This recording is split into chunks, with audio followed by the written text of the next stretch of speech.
ಎಲ್ಲದರ ಮಧ್ಯೆಯೂ ಇಲ್ಲೊಂದು ಥಿಯೇಟರ್ ಇದೆ.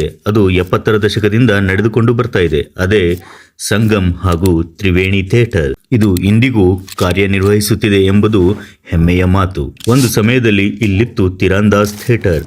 ಈಗ ಇದು ಮಿರಜ್ ಸಿನಿಮಾಸ್ ಆಗಿ ಪರಿವರ್ತನೆ ಹೊಂದಿದೆ ಹಾಗೂ ಮಲ್ಟಿಪ್ಲೆಕ್ಸ್ ರೂಪದಲ್ಲಿ ಇಂದಿಗೂ ಕಾರ್ಯನಿರ್ವಹಿಸುತ್ತಿದೆ. ಸದ್ಯ ಇನ್ನೊಂದು ಪ್ರಸಿದ್ಧ ಥಿಯೇಟರ್ ಎಂದರೆ ಸಂತೋಷ್ ಥಿಯೇಟರ್. ಇದು ಸಹ ಇಂದು ಮಾಲ್ ಆಗಿ ಪರಿವರ್ತನೆ ಹೊಂದಿದೆ.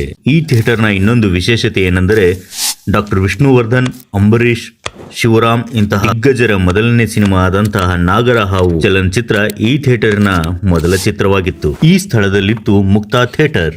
ಇದು ಇಂದು ಆಸ್ಪತ್ರೆಯಾಗಿ ಪರಿವರ್ತನೆ ಹೊಂದಿದೆ. ಕಲಬುರಗಿಯ ಸಿನಿ ಲೋಕದಲ್ಲಿ ವರ್ಗೀಸ್ ಅವರ ಪಾತ್ರ ತುಂಬಾ ಹಿರಿಯದ್ದು.